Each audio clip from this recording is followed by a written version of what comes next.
Okay, now Stabile's question is very interesting. It looks very complicated because it's got two circles on it, right? So there's a circle on this particular question, right? And there's another circle which is of a different color. I don't know if my engineering of coloring here will work. Let's try to take a different color, maybe a white color. Okay, it's not going to work. Okay, fine. Let's just draw the small one as well. Let's see. We've got a small circle which is colored. Let's just see the colored circle. Okay, which I'm going to put there. Right. So these circles touch each other. Apparently, they touch each other externally. That's what the examiner is saying to us. The unshaded circle and the shaded circle. Right. So what do we know so far? Well, we know that this one, the big circle, is centered at the origin. So if I had to draw my Cartesian plane, I will have the x-axis there and I will have the y-axis there. Okay, cool. And this is point O. So the statement reads as follows. In the diagram, PKT is a common tangent to both circles. PKT is a common tangent. Let's put it here. Common tangent, right? So here is a common tangent. It's the tangent for both the circles. So it's passing through like that. And this is apparently called PKT. This is P. It is meeting them there at K, and it also goes through to point T. Very powerful. Right. So let me create space because I'm going to need to write something there. I'm going to need to write, let's put K there. Okay, and then it says to us here, the coordinates of K are A and B. So we've got A as well as B as the coordinates of A. And the center of the circle lies on the line Y is half X. Right. Okay, the center of the small circle lies through some straight line, right? That is given the equation Y is half X. So let's draw that. Let's draw that particular line. I'm also going to draw it in blue. So that line is going like this. Okay. Apparently also passes through point T. The equation of that line I just sketched now is given by Y equals to half of X. Powerful. Okay, and the equation of the big circle is given to us as x squared plus y squared is equal to 180. Okay, cool. And here's another important piece of information. And we are told that the radius of the circle, the small circle, is, the radius of the big circle. Radius of the big circle, right, circle is, okay, big circle is 3 times radius of the small circle. Okay, right, powerful, great stuff. Right, okay, cool. Now we have to do a couple of things, a whole lot of very exciting things that we have to do here. The center of, obviously, the shaded circle is given to us as M, and K is A and B. This is passing through the origin. We have all that we're looking at, and there's nothing else beyond what we see on the diagram. Okay, and this one comes from Stabile. I hope you're watching and you're going to benefit a lot from what is going on here. Sita, I was going to stop here at Sita, but that will sound very wrong. It's better if you write Stabile, Sikunyana. All right. Right, so let's get to 4.1. It says we need to write down the length of OK in strat form. OK is the distance from O to K, and it happens to be the radius of the big circle. What do we know about the equation of a circle? We know that the equation of a circle tells us 2 things. It tells us the center, the coordinate of the center of the circle, and it also tells us this part gives us the radius squared, right? That 180 is the radius squared. So that means that if I'm answering this question, I'm going to say, examiner, you are looking for OK. So OK squared is 180 because the radius of the big circle comes from 180. Therefore, we can conclude that OK is the square root of 180. Normally, I say we put plus minus in front. We normally put plus minus, but it's not necessary because when you're dealing with measurements or you're dealing with distance, you are always going to get positive values. Please keep that in mind. The square root of 180, we're going to call the calculator and ask it what is the square root of 180, and it's giving us 6 square root 5. They said in strat form. So 6 square root 5 units will be the distance OK, which is what they were looking for. Beautiful stuff. Right. And then the next question says we need to show that K is the point -12, -6. Ooh. We need to show, this is number 2 now. It says show that the coordinates of K are simply negative 12 and negative 6. Right. Now, beautiful people, this is not an analytical geometry question. It is on an analytical geometry question, but the knowledge that you need to solve this problem has nothing to do with analytical geometry. It is a very popular concept. I actually want you guys to focus as we are doing this. Listen to me very carefully. You could be doing graphs in paper 1. It could be a parabola in a straight line. You could be dealing with a hyperbola. You could be doing trigonometry, and you've got a sine graph and a tangent graph. When you are looking for a point where two graphs meet each other, you need to solve for the equations simultaneously. So I just need two equations here to solve this question. And we've got the equation of the circle, which passes through point K, and we've got the equation of that straight line that is given by half x, which also passes through point K. So for me to solve this, I'm just going to solve those equations simultaneously. It's a popular concept. That's why I'm taking time to talk to you, to say, please be careful. When you are looking for the coordinates of a point where two lines intersect or two graphs intersect, always solve for the equations of those two simultaneously. Right, so let's do exactly that. Okay, so what do we know so far? We know that one graph is half x, right? And we know that the other graph is x squared plus y squared equals to 180.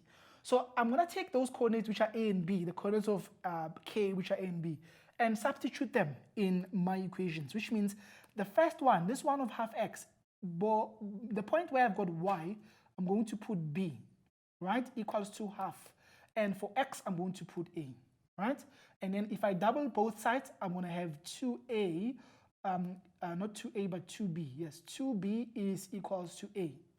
And that is where my first equation is going to come from.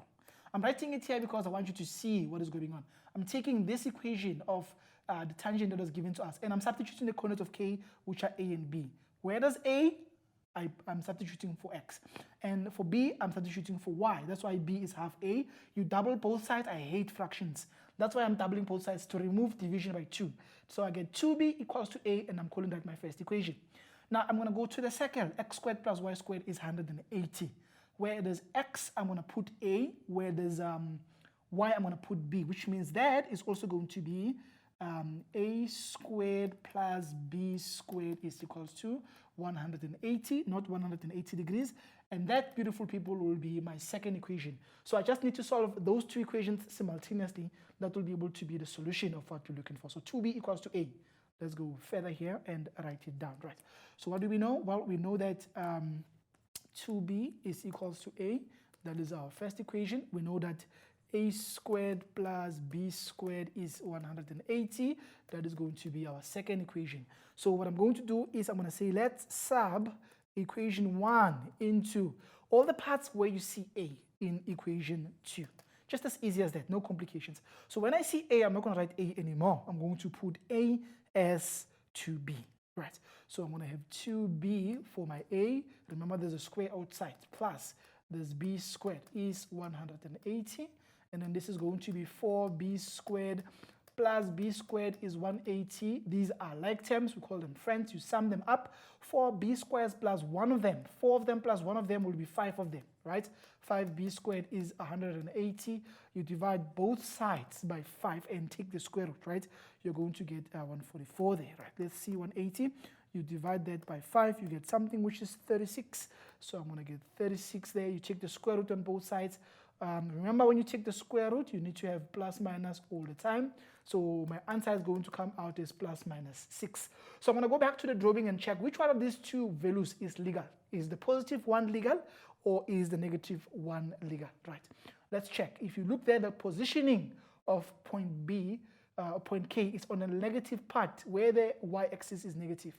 So it needs to have a negative y value. Very, very important. So I'm going to take the negative 6 instead of the positive 6, which means the coordinate of k, the y coordinate is already negative 6. We're not taking the positive one because of the positioning of that point B. Right.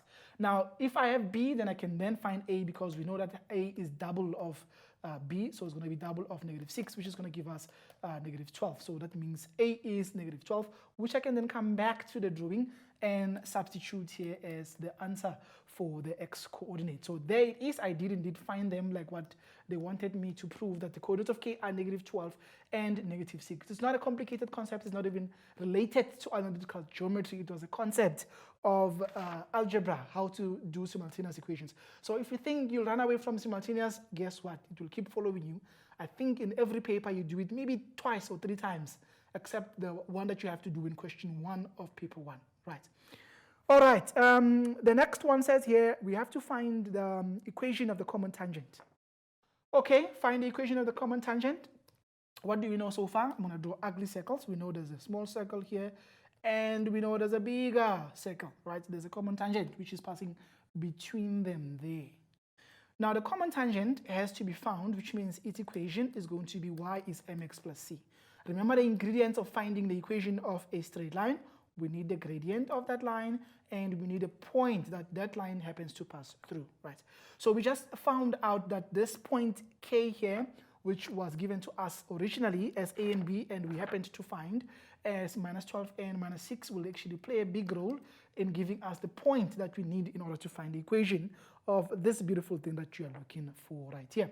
So I've got that point K, and I am also sitting here with a situation where I want to find the gradient. So what am I going to do to find the gradient? Well, remember, this is passing through the origin, and at the origin the coordinates are 0 and 0. And the coordinates here are minus 12 and minus 6.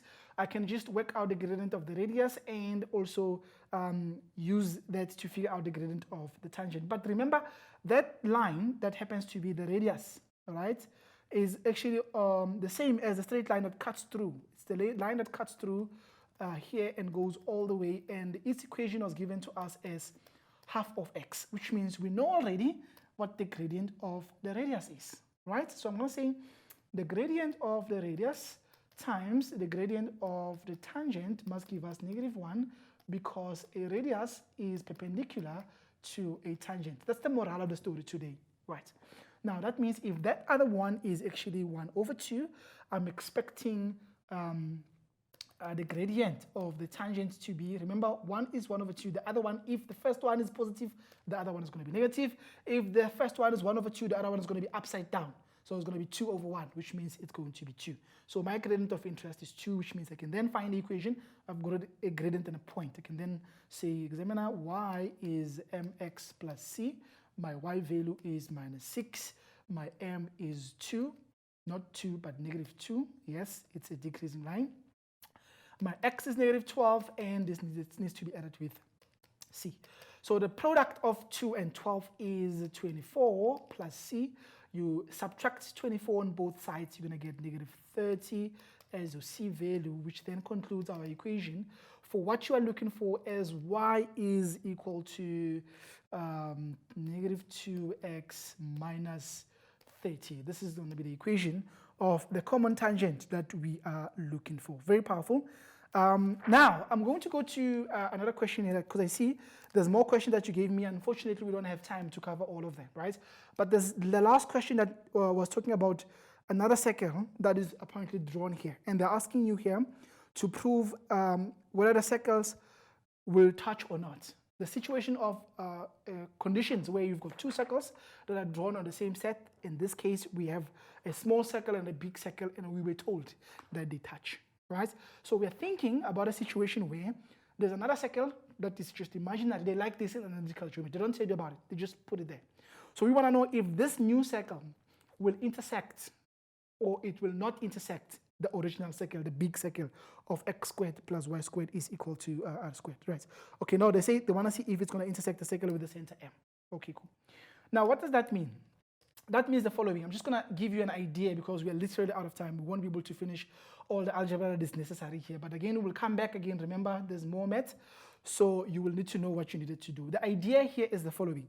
The equation here was given to us as x squared plus y squared plus 32x plus 16y plus 240 is equal to 0. This is a new circle that the examiner is introducing.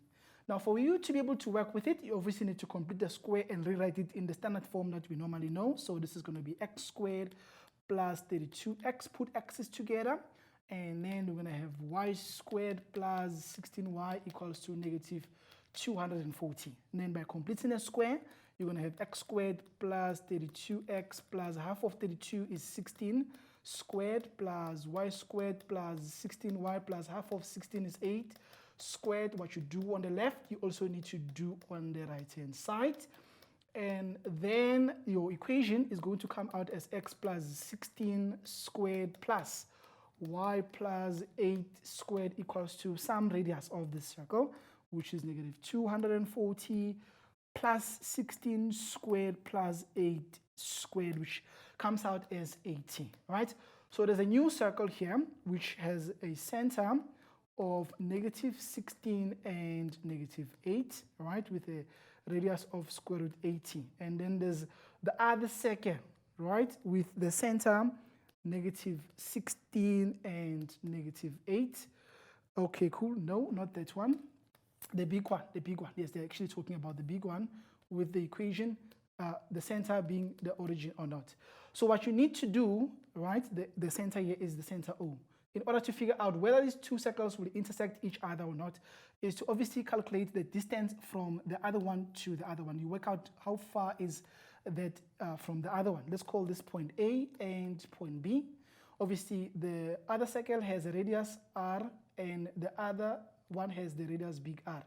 So you look out whether the distance AB using the distance formula is greater than the sum of the radii, or you look whether the distance AB is equal to the sum of the radii, or whether the length of AB is less than the sum of the radii. If AB is bigger than the sum of the radii, then they don't intersect, right? If they're equal, then they touch externally. But if your AB is smaller than the sum of the radii, then they definitely intersect. And I hope this will assist you in terms of moving forward.